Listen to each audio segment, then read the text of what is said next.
तो दोस्तों साथ आप सोलियो का एक और न्यू रेनेगेड मॉडल की वीडियो के अंदर में। और लास्ट वीडियो में हमने देखा कि किस तरीके से चेनलॉन्ग और वार्लिन दोनों मिलकर लड़ रहे थे ग्रीड के साथ, जिस बीच यहाँ पर ग्रीड ने काफी सारे ट्रेजर्स उन्हें दिखा के उन दोनों को चौंका कर रख दिया। लेकिन वहीं पर वो जो पर्पल मिस्ट जो कि काफी तेजी से कंडेंस हो रहा था, वो एक जगह पर इकट्ठा होकर बन जाता है वो गोल्डन टोकन, जिसकी तलाश यहाँ पर सभी लोगों को है, उन ओल्ड मॉन्स्टर्स से लेके ग्रिड और वार्लिन सबको। इसके साथ ही ये वीडियो हम लोग का वहीं पे एंड हो गया। तो अब आगे चेनलॉन्ग काफी तेजी से उस गोल्डन टोकन की तरफ में बढ़ने लगता है एंड उसी दौरान वार्लिन ने भी अपने एक सेलेस्टियल स्पेल का वहां पे यूज करना शुरू कर दिया, जो कि था स्टॉप स्पेल, जिसकी मदद से वो वहां पर चेनलॉन्ग को रोक सकता था। चेनलॉन्ग काफी तेजी से उस टोकन की तरफ में बढ़ता जा रहा था एंड उसे पता नहीं था कि ये कितना ज्यादा रेयर आइटम है, लेकिन उसे इतना अंदाजा था कि अगर ग्रिड इसके पीछे में पड़ा हुआ है मतलब ये एक ट्रेजर ही होगा। इसी दौरान यहाँ पे जब चेनलॉन्ग उस तरफ में बढ़ता हुआ जाता है, तब उसने लिंक त्यानो की उस वर्ड एनर्जी को निकाल लिया था जो कि इसके पास में था। इस चीज को देखकर वालिन वहाँ पे काफी ज्यादा चौंक जाता है, क्योंकि ये जो चेनलॉन्ग के पास में लिंक त्यानो की स्वॉर्ड एनर्जी उसे नजर आ रही थी, ये बाकी सभी डिसाइपल्स से बहुत ज्यादा ही अलग थी। एंड वालिन इस चीज को फील कर पाता है कि इसकी जो पावर्स है वो उन पहले वाले स्वॉर्ड इंटेंट से काफी ज्यादा पावरफुल है। इसी बीच यहाँ पर जोई ने उसे बताया कि ये लिंक त्यानो का लाइफ स्वॉर्ड इंटेंट है, जिसकी वजह से इसकी पावर्स बहुत ज्यादा हो सकती है। वालिन जब इन बातों को सुनता है तब वो वहाँ पर काफी ज्यादा चौंक गया, जिसके बाद वो उस टोकन का पीछा नहीं करके बल्कि एक जगह पर रुक जाता है, अपने हाथों में उस सेलेस्टियल स्पेल को लेकर। वालिन तो वहाँ पर रुक जाता है, लेकिन चेनलॉन्ग को आगे बढ़ता हुआ देखकर यहाँ पे ग्रिड काफी ज्यादा गुस्सा हो गया। वो जो मस्क्यूटो बीस्ट के बीच में फंसा हुआ ग्रिड था, वो वहाँ पे काफी तेज दहाड़ मारता है एंड उसने चेनलॉन्ग से बोला कि चेनलॉन्ग आगे बढ़ने की जरूरत भी मत करना, वरना तुम अपनी जान से हाथ धो बैठोगे। एंड ऐसा कहते ही वो वहाँ पे काफी तेजी से चिल्लाता है एंड वो बोला डेथ डिवोरर थर्ड स्टाइल। ऐसा कहते ही उसके अंदर से काफी तेज एक चीखने की आवाज बाहर की तरफ में आई, उन मस्क्यूटो बीस्ट के बीच जहाँ पर ग्रिड फंसा हुआ था। एंड वो चीख इतनी ज्यादा पावरफुल थी कि उन सभी मस्क्यूटो बीस्ट को चीरता हुआ बाहर की तरफ में आ जाता है। तभी सडनली वहाँ पर वाली ने इस चीज को नोटिस किया कि ये जो आवाज है वो बिल्कुल नॉर्मल नहीं है, क्योंकि जैसे ही वो मस्क्यूटो बीस्ट के हर्ट से बाहर आती है तो वो सॉलिडिफाई होना स्टार्ट हो गया एंड वो एक क्रिस्टल ह्यूमन फॉर्म ले लेता है। ये जो ह्यूमन था वो एग्जैक्टली हम लोग के ग्रिड के जैसा तो नहीं दिखता, लेकिन इसके अंदर से जो ऑरा रिलीज हो रही थी वो ऑलमोस्ट ग्रिड से सिमिलर थी। इस चीज को देखकर यहाँ पे वालिन अच्छी तरीके से समझ गया कि ये कुछ और नहीं है बल्कि ग्रिड का सेकंड ओरिजिन सोल है। इस चीज को देखकर वहाँ पे वालिन कई कदम पीछे की तरफ में भी हट जाता है, मतलब वो एक तरीके से यहाँ पे चौकन्ना भी था। इसी बीच हमें पता चला एक नरेशन के जरिए कि ग्रिड यहाँ पे इतना ज्यादा फ्रस्ट्रेट हो चुका है उन मस्क्यूटो बीस्ट के बीच में फंस कर कि उसके पास में कोई ऑप्शन नहीं था खुद के ओरिजिन सोल को वहाँ पर बाहर निकालने के बदले, क्योंकि अगर वो कुछ भी वहाँ पर कर ले उन मस्क्यूटो बीस्ट से बच पाना उसके लिए नेक्स्ट टू इम्पॉसिबल ही था। उसके पास में पावर्स का कल्टीवेशन ज्यादा होने की वजह से उसने वहाँ पर कई सारे मस्क्यूटो बीस्ट को जान से मार दिया और ये कोई बड़ी प्रॉब्लम नहीं थी। लेकिन उन मस्क्यूटो बीस्ट को मारने के बावजूद भी वो एक मिस्टीरियस वे में वहाँ पर एक तरीके का रेड फॉग बन जाते हैं। फिर वो सभी रेड फॉग एक जगह पर कंडेंस होकर वापस से एक मस्क्यूटो बीस्ट का रूप ले लेते। इस वजह से यहाँ पर ग्रिड को काफी ज्यादा प्रॉब्लम्स हो रही थी उन सभी मस्क्यूटो बीस्ट को फेस करने में। हालांकि ये बात अलग थी कि वो जो सभी मस्क्यूटो बीस्ट वहाँ पे उस रेड फॉग से क्रिएट हो रहे थे वो पहले के मुकाबले उतनी ज्यादा पावरफुल नहीं थे, लेकिन स्टिल उनके नंबर्स अभी भी घटने का नाम नहीं ले रहे थे, जिस वजह से ग्रिड वहाँ पर फंसा हुआ था। ग्रिड के आसपास में वो जो सातों नीडल्स थे वो काफी तेजी से घूम रहे थे उसे प्रोटेक्ट करते हुए, लेकिन वो वहाँ पर कितनी देर तक सुरक्षित है इस बारे में किसी को भी नहीं पता। इसी बीच यहाँ पे वो जो क्रिस्टल वाला ग्रिड था यानी कि उसका सेकंड ओरिजिन सोल, उसने वहाँ पे कुछ सील्स को क्रिएट किया एंड इन सील्स की मदद से वहाँ पे ब्लैक थंडर टाइप के लाइटनिंग बोल्स अपने आप ही क्रिएट होना शुरू हो गए एंड ये सभी लाइटनिंग बोल्स काफी तेजी से चेनलॉन्ग की तरफ में हमला करना भी शुरू कर दिए। चेनलॉन्ग ने जब देखा कि वो जो सेकंड ओरिजिन सोल है उसने कई सारे लाइटनिंग बोल्स उसकी तरफ में बढ़ा दिया, तो वो काफी तेजी से अपना दाहिना हाथ पीछे की तरफ हटाता है। शायद से वो जो हमला था वो उसके दाहिने हाथ की तरफ में ही जाने वाला था। अगर वो वहाँ पे अपने दाहिने हाथ को नहीं हटाता तो वो काफी सीवियरली वहाँ पे इंजर्ड हो सकता था। इस चीज को देखकर वो समझ चुका था कि अब इसके साथ में चेनलॉन्ग को लड़ना ही पड़ेगा एंड अब यहाँ पे इन दोनों की फाइट शुरू हो जाती है। चेनलॉन्ग ने अपने लिंक त्यानो की उस स्वॉर्ड एनर्जी जिससे खुद की बॉडी को प्रोटेक्ट कर रखा था वो डायरेक्टली उसे रिलीज कर देता है उन सभी लाइटनिंग बोल्ट्स के अटैक के ऊपर में, जिस वजह से वो सभी के सभी जो ब्लैक बोल्ट्स सीधा चेनलॉन्ग की तरफ में हमला करने वाले थे उन्हें सामना करना पड़ता है पहले लिंक त्यानो के स्वॉर्ड इंटेंट के साथ में, जिस वजह से वो सभी के सभी जैसे इसके कॉन्टैक्ट में आते हैं स्वॉर्ड एनर्जी के साथ तो वो वहीं पर गायब हो गए। जिस वजह से इस चीज़ को देखकर वहाँ पे लिंग त्यानो का वो जो सेकंड ऑरिजिन सोल था वो काफ़ी ज़्यादा चौंक जाता है। इसी बीच इन दोनों की क्लैश की वजह से वहाँ पे इतने सारे रिपेल्स क्रिएट हो रहे थे कि आसपास का जो अबैस के ऊपर में क्लिफ थे वो सभी टूटकर बिखरना भी शुरू हो गए। इनफैक्ट इन दोनों के कोलैप्स से पहले सिर्फ लिंग त्यानो के स्वॉर्ड एनर्जी से कुछ ऐसे प्रेशर्स क्रिएट हुए कि उनसे भी क्लिफ्स टूट जा रहे थे। इन चीज़ों को देखकर हम लोग का वालिन अभी भी पीछे की तरफ हट रहा है, मतलब खुद को वहाँ पे प्रोटेक्ट किए हुए था एंड उसने अपने सभी के सभी लाइफ सील्स का भी यूज़ किया था खुद को बचाने के लिए। इस बीच वो वहाँ पे काफ़ी ज़्यादा चौकन्ना भी था, मतलब उसकी आंखें बिल्कुल वहाँ पे टिकी हुई थी कि बस मौका मिलेगा एंड वालिन अपना काम करेगा। चेनलॉन्ग ने अपने मास्टर के स्वॉर्ड एनर्जी का इस्तेमाल करके उस टोकन को वहाँ पे पूरी तरीके से सीज कर लिया। सीज करने के बाद वो मौका देखते ही एग्जिट की तरफ में काफ़ी तेजी से भागने लगा। इस मोमेंट को देखकर ग्रिड का वो जो क्रिस्टल क्लियर ह्यूमन फॉर्म था वो काफ़ी ज़्यादा गुस्सा हो जाता है एंड काफ़ी तेज़ी से वो वहाँ पर चेनलॉन्ग का पीछा भी करना चाहता था, लेकिन बीच में लिंग त्यानो के स्वॉर्ड एनर्जी के होने की वजह से वो आगे बढ़ ही नहीं पाता। लिंग त्यानो की जो स्वॉर्ड एनर्जी थी वो बार बार उस क्रिस्टल फॉर्म को पीछे की तरफ में धकेल दे रहा था। और तो और ग्रिड का ये जो क्रिस्टल ह्यूमन फॉर्म है वो कभी भी लिंग त्यानो के स्वॉर्ड एनर्जी के साथ में डायरेक्ट कांटेक्ट में नहीं जा सकता, क्योंकि अगर वो एक बार कांटेक्ट में आ जाता तो उसे अच्छी तरीके से मालूम था कि वो वहाँ पर सीवियरली इंजर्ड हो सकता है, जो कि उसे रिकवरी में कई 100 साल लग जाएंगे, जिस वजह से वो यहाँ पे काफ़ी ज़्यादा प्रिकॉशन भरे माहौल में भी था। इसी बीच ग्रिड जो कि उस मस्कीटो बीस्ट के झुंड के बीच फंसा हुआ था वो काफ़ी ज़्यादा गुस्सा हो जाता है, यहाँ पे काफ़ी तेज़ी से चिल्लाने भी लगा। इसी चिल्लाने के साथ ही उसने अपने बैग ऑफ होल्डिंग्स के अंदर से एक सिंपल सा सैंडलवुड का टुकड़ा निकाला, मतलब एक लकड़ी का टुकड़ा टाइप का था। इस दौरान यहाँ पर ये जो चीज़ थी वो काफ़ी ज़्यादा सिंपल और नॉर्मल दिख रही थी, जैसे कि एक सिंपल सा मॉडल वर्ल्ड से बिलोंग करता हूँ। लेकिन इस चीज़ को जैसे ही ग्रिड ने वहाँ पर बाहर निकाला तो उसके चेहरे के ऊपर में एक दुख था, जैसे कि वो काफ़ी एक रेयर ट्रेजर को यहाँ पे यूज़ करने जा रहा है एंड उसने यहाँ पर क्लेम भी किया। वो सिंपली यहाँ पे बोलता है कि लड़के तुम्हारी वजह से मुझे आज यहाँ पर सेलेस्टियल वर्ल्ड के एक पावरफुल ट्रेजर को यूज़ करना पड़ेगा, हेवन कन्फ्यूजन इंसेंस। और ऐसा कहते ही उसने उस इंसेंस को वहाँ पे पूरी तरीके से जला दिया। जलाने के बाद उसके अंदर से एक अलग टाइप की फ्रेग्रेंस रिलीज होना शुरू हो जाती है। इसके साथ ही उसके अंदर से हल्का सा मिस्ट क्रिएट होने लगा।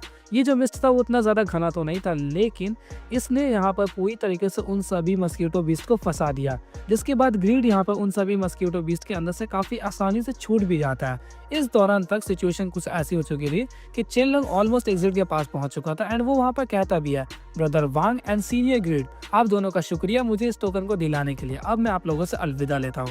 एंड ऐसा कहते हुए वो काफी तेजी से हंसते हुए उस एग्जिट की तरफ में जाने लगता है। और यहाँ से चेनलॉन्ग उस टोकन को लेकर भाग रहा है तो क्या वालिन उसे जाने देगा, क्योंकि इतनी देर से वो बस बैठ के इस फाइट को देख रहा था, खुद को प्रोटेक्ट कर रहा था। तो इस दौरान तो वो बिल्कुल भी शांत नहीं रहेगा।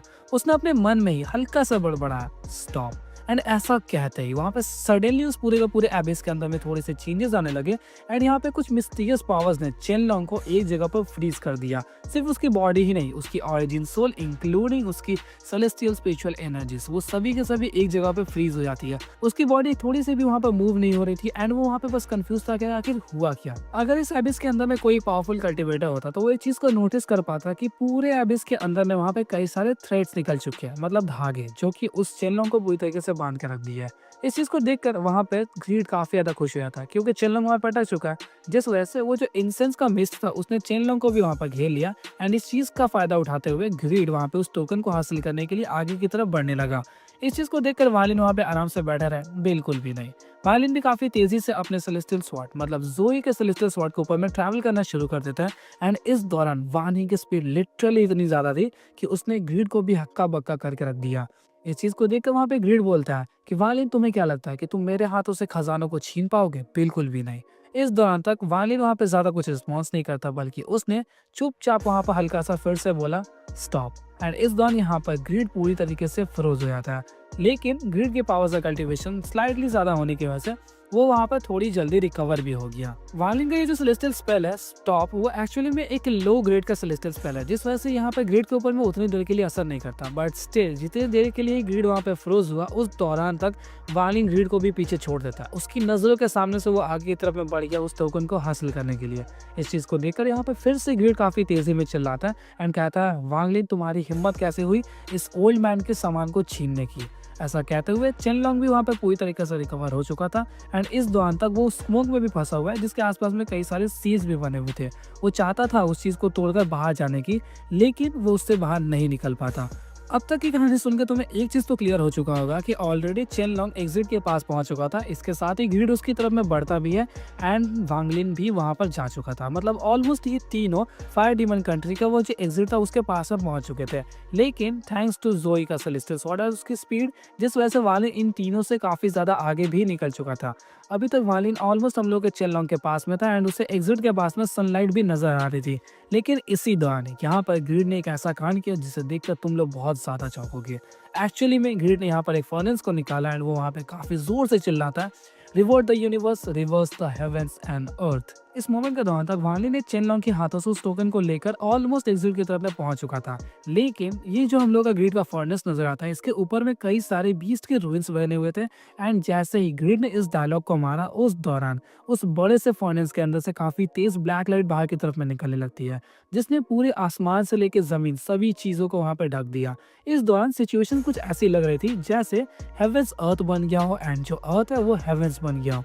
तुम लोग बिल्कुल सही समझ रहे हो, ये यहाँ पे एक तरीके का रिवर्सिंग मेथड था, जिस वजह से यहाँ पर इन तीनों की जो पोजीशन थी, चेन लॉन्ग, वांग लिन और ग्रीड, इन तीनों के पोजीशन में चेंजेस आने लगते हैं।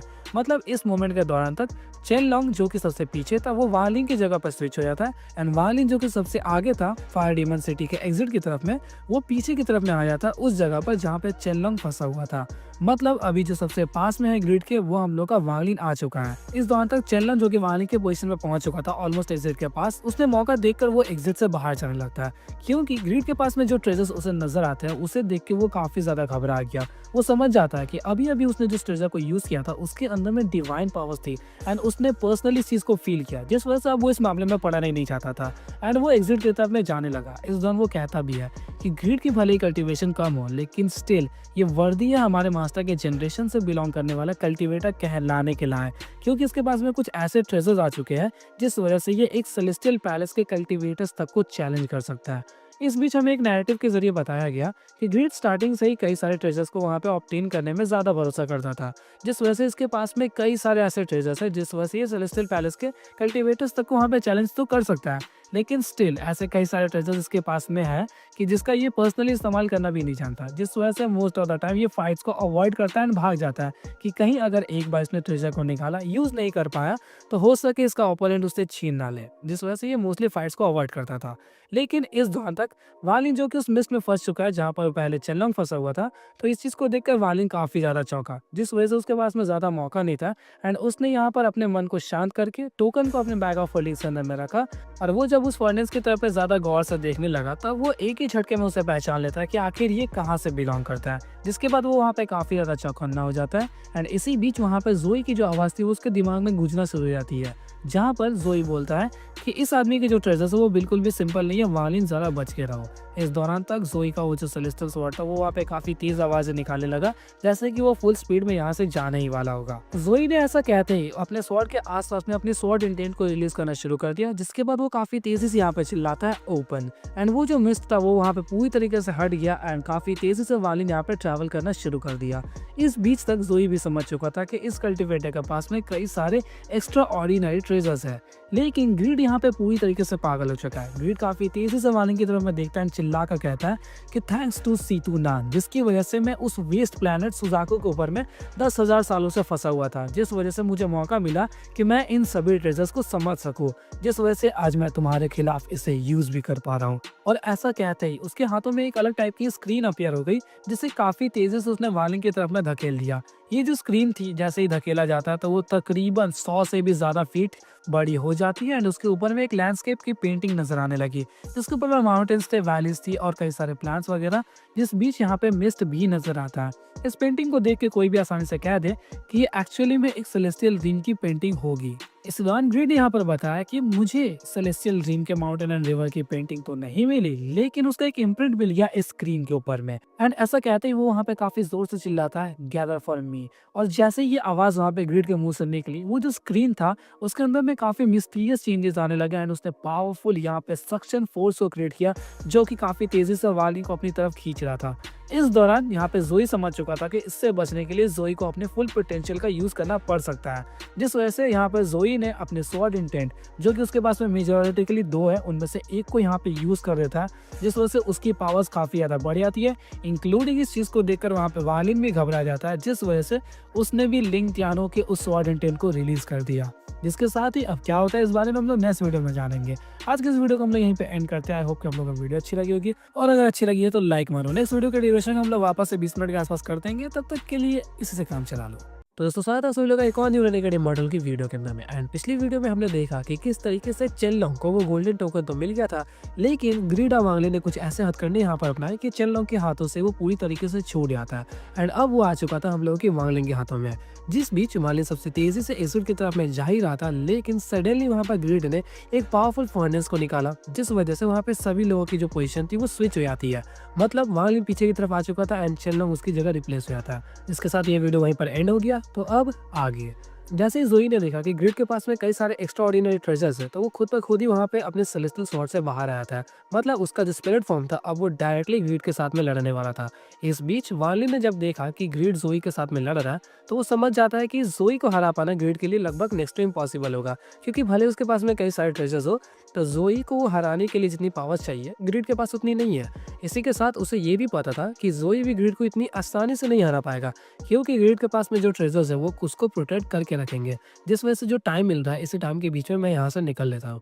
और वांगलिन ने वहाँ पर नीचे की तरफ में जाना शुरू कर दिया।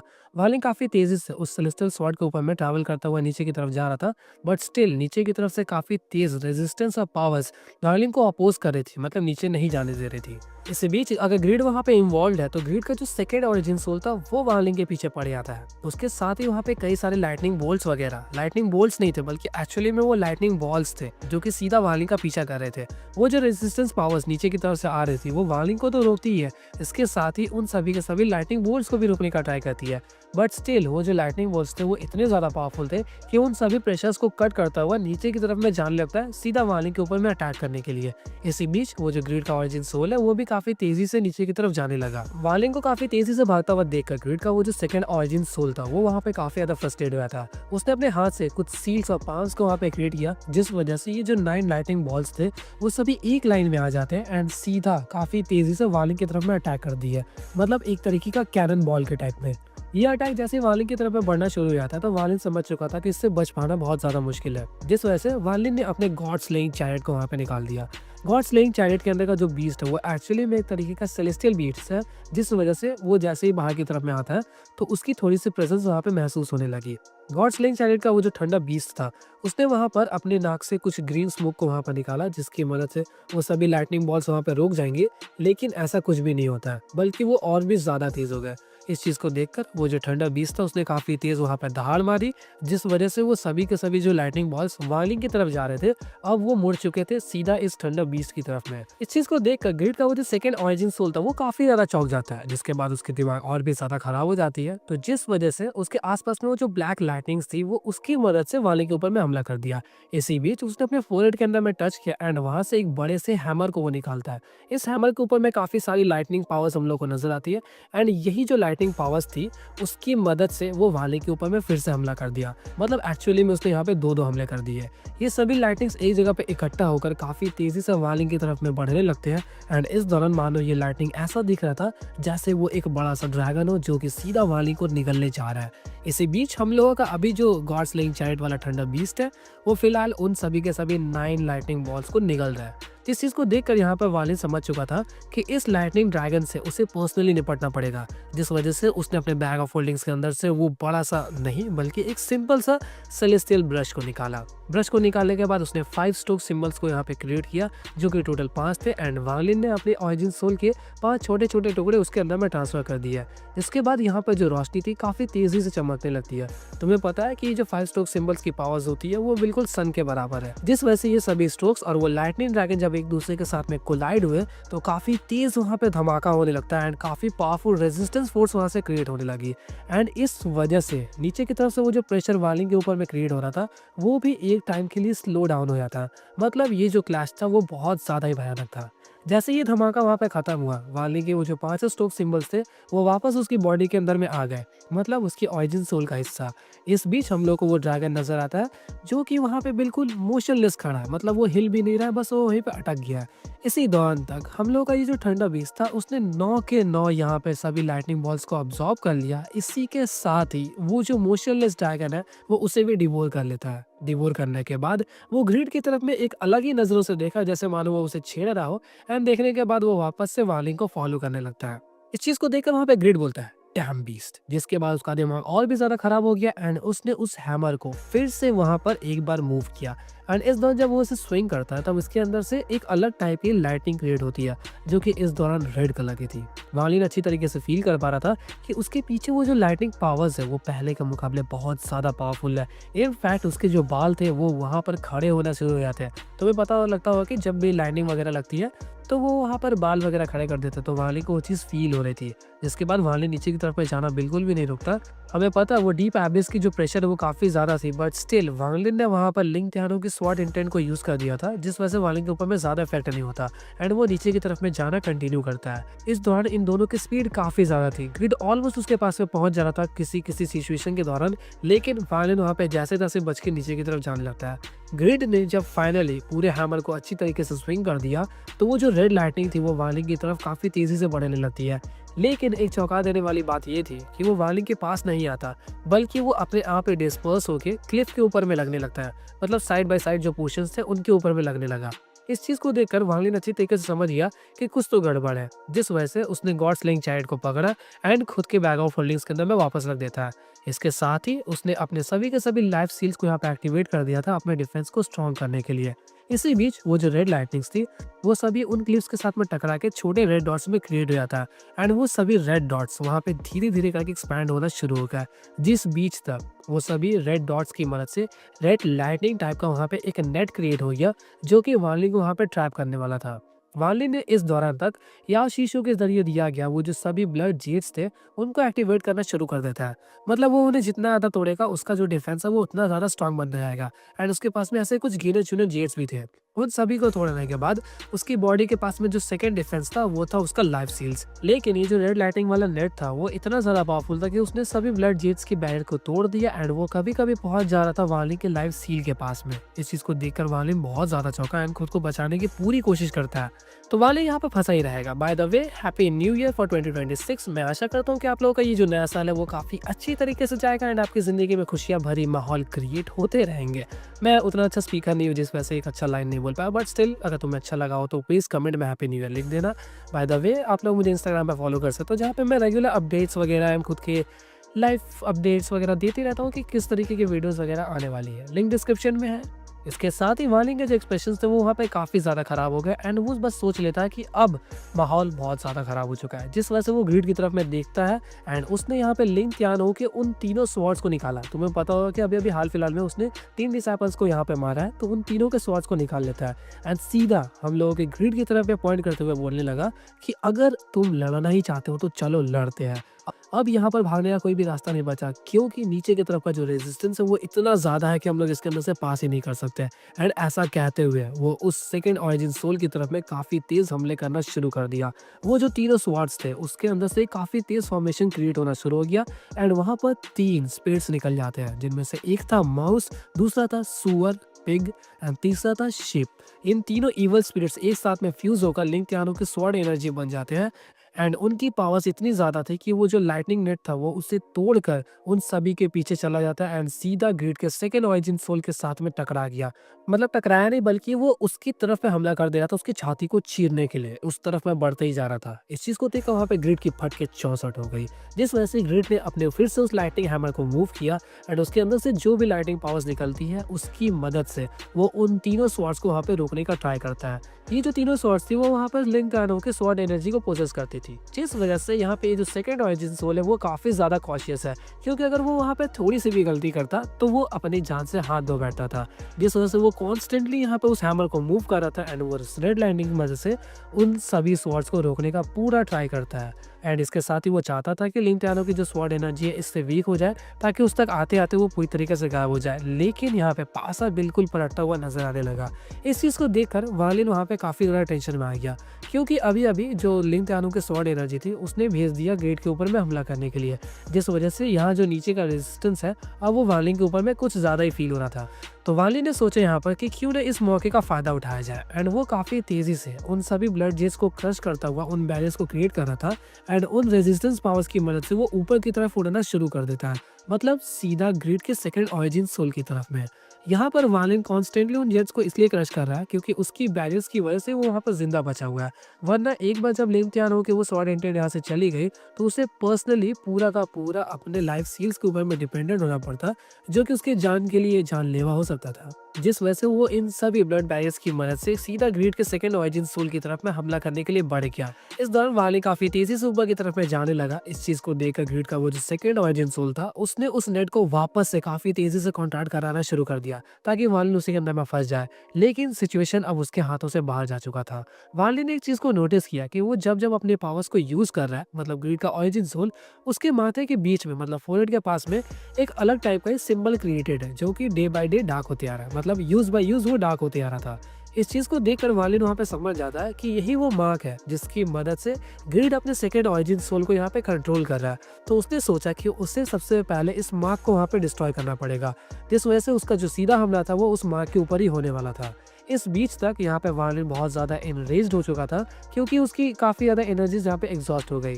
यहाँ पर वां लिन ऑलरेडी गुस्से में आ गया, क्योंकि वो बस यहाँ पे सोचने लगा कि उसकी जो लाइफ सील्स है उसे बताया गया था कि वो जितनी बार भी यूज़ किया जाएगा उतना ज़्यादा पावरफुल होगा, इंक्लूडिंग अगर उसके सामने में उससे भी ज़्यादा पावरफुल कल्टिवेटर्स होंगे। तो ये सभी बातें वां लिन ने उस ग्रे रोब वाले कल्टिवेटर से सुनी थी, जो कि ऑल सीर का एक तरीके का ऑरिजिन सोल ही था। तो यहाँ पे वां लिन सोचने लगता है कि ये ऑर्डिनरी स्पेल्स के सामने काफ़ी अच्छा डिफेंस क्रिएट करता है, लेकिन पावरफुल कल्टिवेटर्स के सामने ये वीक पड़ने लग रहा है, जिस वजह से उसे ऐसा लग रहा था कि उस ग्रे रोब वाले कल्टिवेटर ने वहाँ पर उसे या तो धोखा दिया है, या फिर ये जो सेलेस्टियल स्लॉटर आर्ट है लाइफ सील्स वाली, इसके अंदर में कोई इम्परफेक्शन है, जिस वजह से उसका पारा और भी ज़्यादा गुस्सा हो चुका था, एंड वो काफ़ी तेज़ी से ग्रिड के सेकंड ऑरिजिन सोल की तरफ में बढ़ने लगा। वां लिन ने यहाँ पे सभी स्वॉर्ड्स को फिर से कंट्रोल किया, एंड लिंग त्यानो की वो जो तीनों स्वॉर्ड एनर्जी थी काफ़ी तेज़ी से उन सभी नेट्स को चीरता हुआ सीधा ग्रिड के सेकंड ऑरिजिन सोल के बॉडी के अंदर चला गया। उसकी बॉडी को चीरता हुआ वो तीनों स्वॉर्ड्स जैसे ही अंदर चले जाते हैं, तो उसी दौरान लिंग त्यानो की जो स्वॉर्ड एनर्जी थी उस सेकंड ऑरिजिन सोल को अंदर से खुरेदना स्टार्ट कर देती है, मतलब डिस्ट्रॉय करना। इसी बीच वां लिन बिल्कुल उसके पॉइंट के पास में पहुंच जाता है, एंड वहां पहुंचते ही वां लिन अपने डेविल आर्मर को निकाल लेता है, जिसकी मदद से उसने डेविलिश एनर्जी को वहां पे इकट्ठा करके डिमोनिक फिंगर अटैक कर दिया। सिर्फ डिमोनिक फिंगर ही नहीं, बल्कि इसके साथ ही उसने अंडरवर्ल्ड डाइंग फिंगर को भी वहां पे यूज कर दिया। इस दौरान वां लिन, जो कि काफी तेजी से हमले होकर ग्रिड के सेकंड ऑरिजिन सोल के पास में पहुंच चुका था, उसने एक हमला नीचे से किया था, एंड दूसरा हमला वो उसके ऊपर जाने के बाद करता है, जिस वजह से वो जो दोनों अटैक्स थे, डिमोनिक फिंगर और अंडरवर्ल्ड डाइंग फिंगर, इन दोनों के बीच में ग्रिड का जो ऑरिजिन सोल था पूरी तरीके से कोलैप्स हो जाता है। उसके बॉडी के ऊपर में काउंटलेस नंबर ऑफ क्रैक्स वहाँ पे अपीयर हो गया, एंड उसकी जो क्रिस्टल क्लियर बॉडी थी वो पूरी तरीके से चीथड़े चीथड़े उड़ जाती है। इसके साथ ही वो जो हैमर था वो वहीं पर रह गया, लेकिन उसके ब्लास्ट होते ही उसके अंदर से एक डिस्ट्रक्टिव ऑरा रिलीज होने लगी, मानो जैसे कि एक पावरफुल कोई बीस्ट हो। इसी चीज को देखकर वां लिन वहाँ पे काफी ज्यादा चौंका, एंड उसने फटाक से उन तीनों स्वॉर्ड्स को इकट्ठा किया, एंड काफी तेजी से वो रिट्रीट करने लगता है, क्योंकि उसके अंदर से वो जो ऑरा रिलीज हो रही थी वो वां लिन के लिए भी काफी ज्यादा हार्मफुल था, जिस वजह से वां लिन वहाँ पे बिल्कुल भी रिस्क नहीं लेना चाहता। जैसे ये यहाँ पर पूरी तरीके से ब्लास्ट हो जाता है, वहाँ पर ज़ोई और ग्रिड जो दोनों आपस में एक दूसरे के साथ में लड़ रहे थे उस एबिस के एग्जिट के पास में, वहाँ पर ग्रिड को एक अजीब सी चीज़ महसूस हुई, एंड उसी दौरान उसकी बॉडी पूरी तरीके से ट्रेम्बल हो जाती है, एंड उसके मुंह से काफ़ी ज़्यादा खून वहाँ पर बाहर आ गया। इस दौरान तक अपना ग्रिड समझ चुका था कि उसका जो सेकंड ऑरिजिन सोल है वहाँ पे पूरी तरीके से डिस्ट्रॉय हो गया है।